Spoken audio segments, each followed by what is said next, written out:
تیری دلکش ادا سے بچتے ہیں، عشق کی ابتدا سے بچتے ہیں۔ وہ جو کھینچے ہے عشق کی جانب، حسن کی اس ندا سے بچتے ہیں۔ اس کی ہوتی ہے عمر قید سزا، ہم تبھی اس خطا سے بچتے ہیں۔ وہ کبھی ابتدا نہیں کرتے، لوگ جو انتہا سے بچتے ہیں۔ پہلے بچتے تھے بے حیائی سے، آج کل ہم حیا سے بچتے ہیں۔ جو مکمل مریض عشق ہوئے، وہ علاج و دوا سے بچتے ہیں۔ لطف آئے اگر علالت میں، لوگ بے شک شفا سے بچتے ہیں۔ تیری زلفوں کے ہو گئے عادی، روشنی سے ضیاء سے بچتے ہیں۔ تیرے گھر کی طرف جو لے جائے، آج کل اس دشا سے بچتے ہیں۔ غیر دانستہ چل پڑیں گے وہیں، ہم تیرے نقش پا سے بچتے ہیں۔ جس میں تیری مہک کی آمیزش، اس ہوا اس فضا سے بچتے ہیں۔ بے رخی ہے کڑی بحث کی سزا، چپ رہیں تو سزا سے بچتے ہیں۔ ہمیں تیری وفا پہ شک تو نہیں، لاشعوری دغا سے بچتے ہیں۔ شب فرقت کی ہو گئی عادت، اس قدر کے صبا سے بچتے ہیں۔ وہ نہیں دیکھتے ہیں آئینہ، حسن کی وہ انا سے بچتے ہیں۔ کریں فرفر ہیں حال دل کو بیاں، ہم کسی التوا سے بچتے ہیں۔ تیری آہوں میں ہے اثر اتنا، ہم تیری بد دعا سے بچتے ہیں۔ بعض بے لوث ہیں ایسے ہوتے، نیکیوں کی جزا سے بچتے ہیں۔ جن کے کچے مکان ہیں مٹی کے، بارشوں سے گھٹا سے بچتے ہیں۔ وہ جو للکارتے تھے طوفان کو، آج کل وہ ہوا سے بچتے ہیں۔ وہ ہے موجود ہر جگہ ہر پل، لوگ پھر کیوں خدا سے بچتے ہیں۔ کاش بچتے گناہ سے فیصل، لوگ جیسے وبا سے بچتے ہیں۔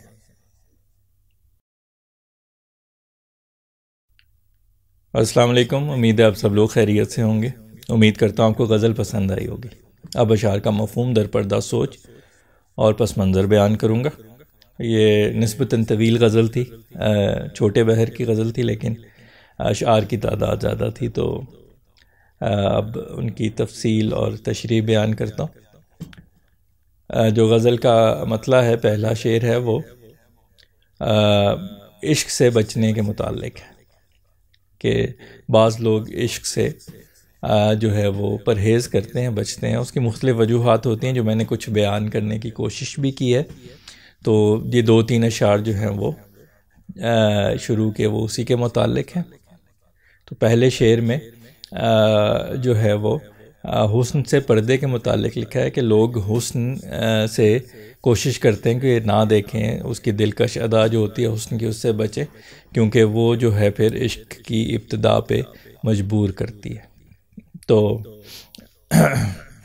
شعر اس طرح ہے کہ تیری دلکش ادا سے بچتے ہیں، تیری دلکش ادا سے بچتے ہیں، عشق کی ابتدا سے بچتے ہیں، عشق کی ابتدا سے بچتے ہیں، تیری دلکش ادا سے بچتے ہیں، عشق کی ابتدا سے بچتے ہیں۔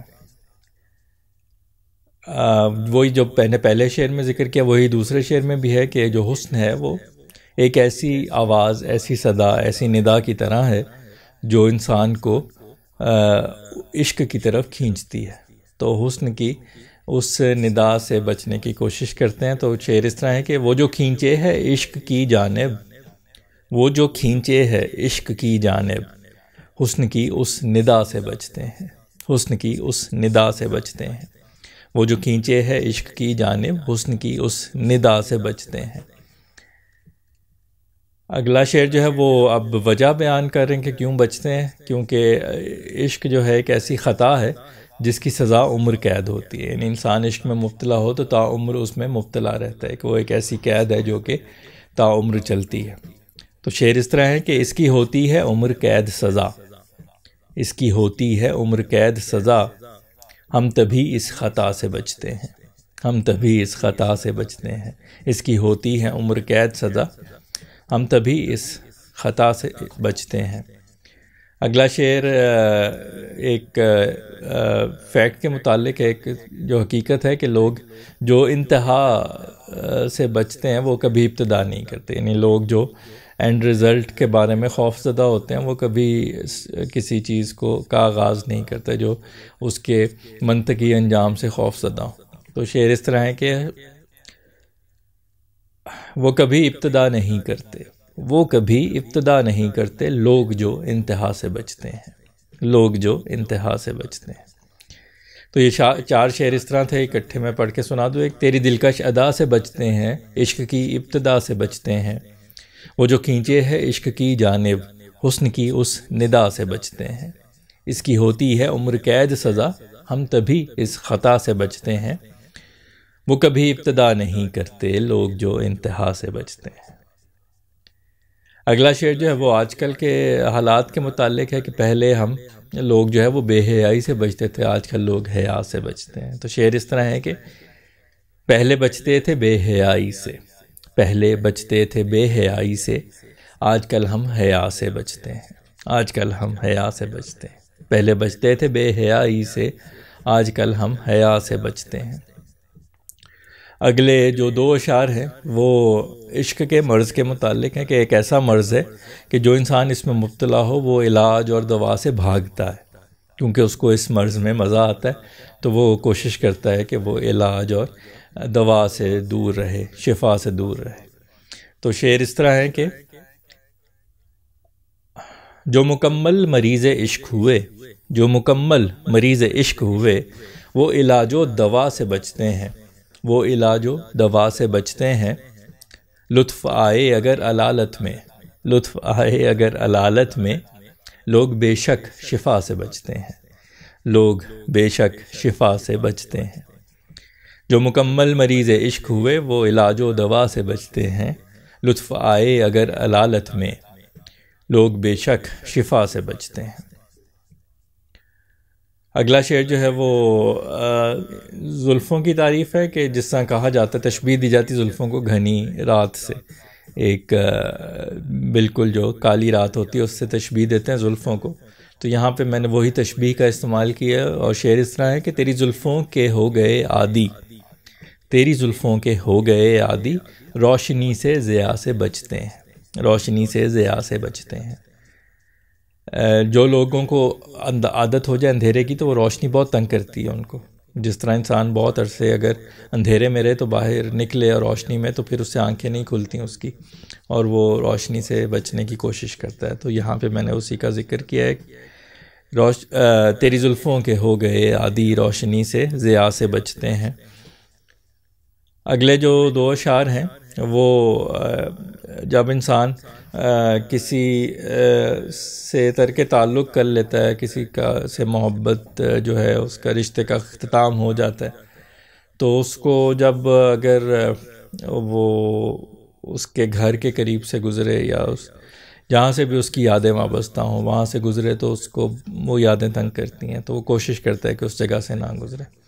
تو یہ 2 اشعار اسی کے متعلق ہیں کہ تیرے گھر کی طرف جو لے جائے، تیرے گھر کی طرف جو لے جائے، آج کل اس دشا سے بچتے ہیں، آج کل اس دشا سے بچتے ہیں۔ غیر دانستہ چل پڑیں گے وہیں، غیر دانستہ چل پڑیں گے وہیں، ہم تیرے نقشے پا سے بچتے ہیں، ہم تیرے نقشے پا سے بچتے ہیں۔ تو دشا جو ہے وہ ڈائریکشن کو کہتے ہیں، سنسکرت کا لفظ ہے جس میں جو ہے جو میں نے یہاں پہ استعمال کیے، تو جو رستہ، جو ڈائریکشن، جو وہ تیرے گھر کی طرف جائے تو ہم اس ڈائریکشن کو ایوائڈ کرتے ہیں، ہم اس جو ہے نا رستے کو ایوائڈ کرتے ہیں جو تیرے گھر کی طرف لے کے جائے، اس سے ہم بچتے ہیں۔ اور جہاں تیرے نقشے پا نظر آ جائے، جہاں تیرے جس طرح لوگ کھوجی جو ہوتے تھے پرانے وقتوں میں، یا ٹریکنگ جو لوگ کرتے ہیں مجرموں کی، تو ان کے اکثر وہ فٹ پرنٹ سے ان کو جو ماہر ہوتے ہیں وہ تو پرنٹ کی ڈیپتھ سے وقت کا بھی اندازہ لگا لیتے ہیں کہ کتنے عرصہ پہلے یہ شخص یہاں سے گزرا تھا، تو پھر انہی فٹ پرنٹس کو، نقش پا کو فالو کرتے ہوئے، اس کو پیچھا کرتے ہوئے لوگ مجرم تک پہنچ جاتے ہیں۔ تو یہاں پہ میں نے وہ محبوب کے لیے وہ استعمال کیا ہے کہ تیرے نقش پا مجھے جہاں نظر آتے ہیں تو میں غیر دانستہ اس کے پیچھے، کیونکہ تو اس طرف گیا ہے تو میں بھی اس طرف چل پڑتا ہوں۔ تو یہ شعر اسی کے متعلق تھا کہ جو ہے غیر دانستہ چل پڑیں گے وہیں، ہم تیرے نقش پا سے بچتے ہیں، تیرے گھر کی طرف جو لے جائے آج کل اس دشا سے بچتے ہیں، غیر دانستہ چل پڑیں گے وہیں، ہم تیرے نقش پا سے بچتے ہیں۔ اگلا شعر جو ہے پھر وہی اسی سے متعلق جو میں نے بھی کہا کہ یادیں بھی جس چیز میں ہوں، تو جو انسان کی خوشبو یا مہک ہوتی ہے وہ بھی اس کی ایک بہت بڑی یاد ہوتی ہے، اس کی بہت یادیں جو ہے وہ تازہ کر دیتی ہے اس شخص کی۔ تو یہاں پہ میں نے اس کے متعلق لکھا ہے کہ جس میں تیری مہک کی آمیزش، جس میں تیری مہک کی آمیزش، اس ہوا اس فضا سے بچتے ہیں، اس ہوا اس فضا سے بچتے ہیں، جس میں تیری مہک کی آمیزش، اس ہوا اس فضا سے بچتے ہیں۔ اگلا شعر جو ہے وہ بحث سے متعلق ہے کہ اکثر جب آپ کسی چیز پہ اپنے محبوب سے بحث کرتے ہیں تو اس کا نتیجہ یہ نکلتا ہے کہ بے رخی، یعنی جو ناراض ہو جاتا ہے محبوب، تو بے رخی اس کی سزا ہوتی ہے اس بحث کی، تو چپ رہیں تو اس سزا سے بچت ہو جاتی ہے۔ تو شعر اس طرح ہے کہ بے رخی ہے کڑی بحث کی سزا، بے رخی ہے کڑی بحث کی سزا، چپ رہیں تو سزا سے بچتے ہیں، چپ رہیں تو سزا سے بچتے ہیں، بے رخی ہے کڑی بحث کی سزا، چپ رہیں تو سزا سے بچتے ہیں۔ اگلا شعر جو ہے وہ اس غزل کے میرے پسندیدہ اشعار میں سے ہے۔ یہ غزل میں بہت سے اشعار مجھے بہت پسند ہیں، تو یہ ان میں سے ایک ہے جس میں جو ہے میں یہ بیان کر رہا ہوں کہ ہمیں تیری وفا پہ شک نہیں ہے، تیری وفا پہ بالکل شک نہیں ہے، لیکن کچھ چیزیں جو ہیں وہ لاشعوری یا غیر دانستہ طور پہ انسان کر دیتا ہے، تو دغا بھی ان میں سے ایک ایسی چیز ہے جو لاشعوری اور غیر دانستہ طور پہ ہو سکتی ہے، تو ہم اس لاشعوری دغا سے میں بچتا ہوں۔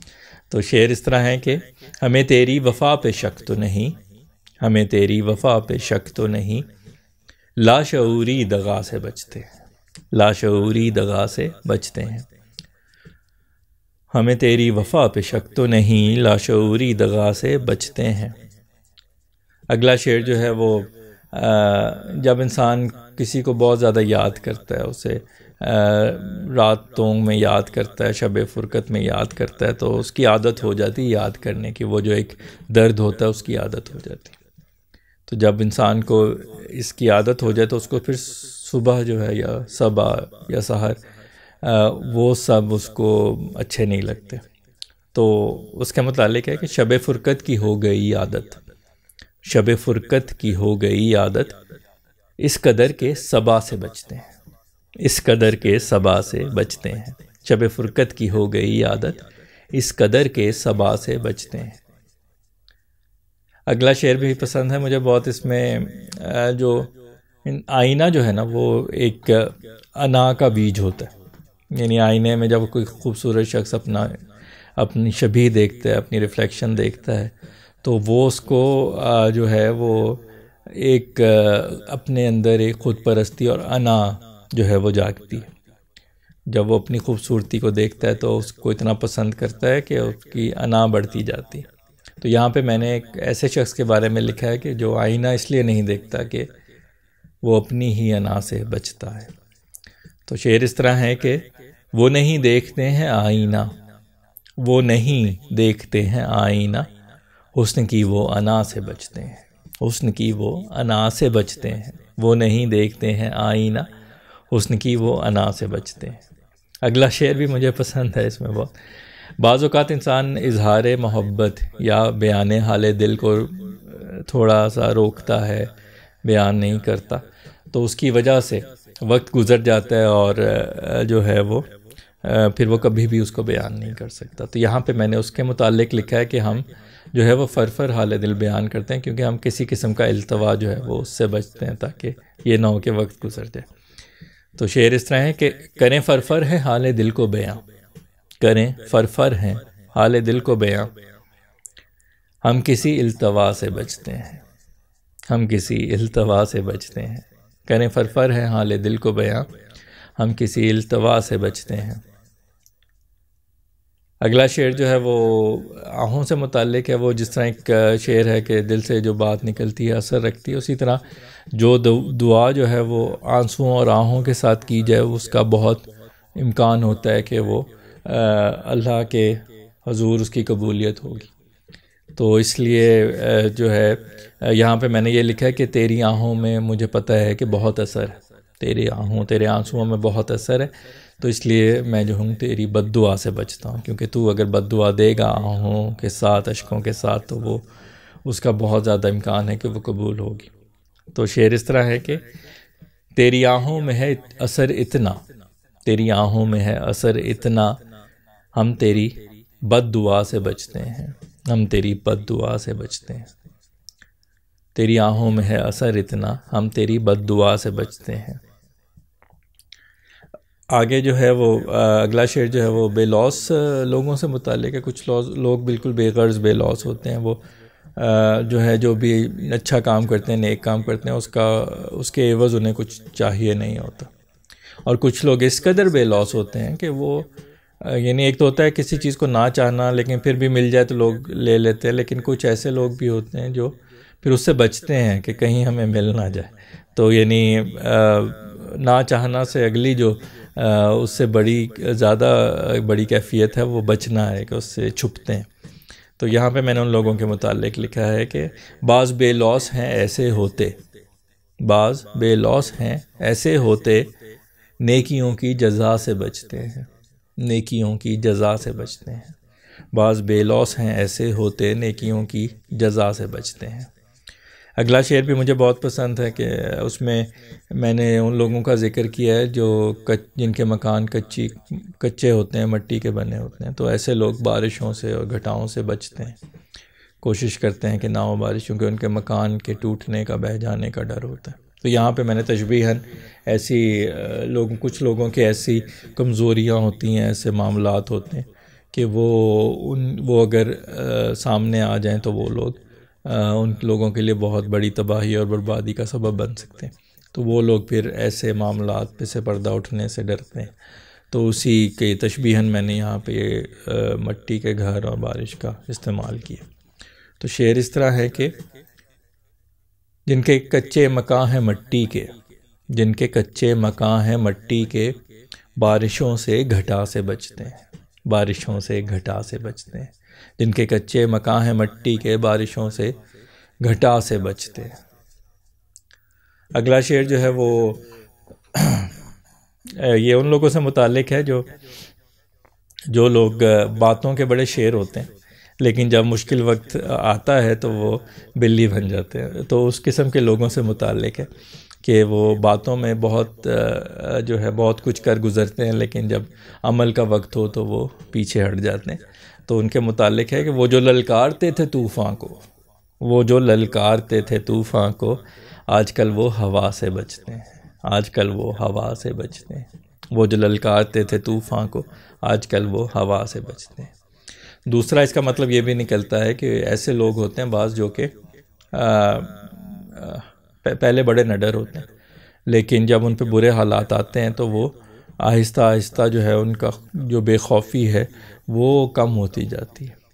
پھر ایسے بھی حالات ہو جاتے ہیں کہ وہ پھر اس چیز سے بہت یعنی جو بہت بڑے خطرے سے وہ بے خوف ہوتے تھے تو اس سے بہت کم خطرے سے بھی وہ ان کو ڈر لگنا شروع ہو جاتا. تو اس کو اس پہلو سے بھی لیا جا سکتا ہے کہ وہ جو للکارتے تھے طوفان کو آج کل وہ ہوا سے بچتے ہیں. اگلا شعر خدا سے متعلق ہے کہ اللہ جو ہے وہ ہر جگہ ہر پل ہوتا ہے. اللہ ہر جگہ ہر پل موجود ہے تو لوگ کیسے بچ سکتے ہیں اللہ سے. تو یہ شعر ہے کہ وہ ہے موجود ہر جگہ ہر پل، وہ ہے موجود ہر جگہ ہر پل، لوگ پھر کیوں خدا سے بچتے ہیں، لوگ پھر کیوں خدا سے بچتے ہیں. وہ ہے موجود ہر جگہ ہر پل، لوگ پھر کیوں خدا سے بچتے ہیں. اگلا شعر جو ہے وہ بھی اس غزل کے میرے پسندیدہ اشعار میں سے ایک غزل کا مقطع ہے، آخری شعر. یہ میں نے شعر اس زمانے میں لکھا تھا جب کرونا جو تھا وہ اپنی پیک پہ تھا، کووڈ-19. تو اس کی وجہ سے لوگ جو ہیں وہ اس وبا سے بچنے کے لیے بہت سے جتن کرتے تھے، بہت کوششیں کرتے تھے. تو اس کو جب وہ چیز میں دیکھتا تھا تو اس کے متعلق میں نے یہ شعر لکھا تھا. اس غزل کے 6-7 اشعار میں نے پہلے لکھے ہوئے تھے، باقی میں نے کل رات اور آج صبح لکھے. تو یہ شعر جو تھا یہ پرانا تھا جو کووڈ کے زمانے کا لکھا ہوا تھا.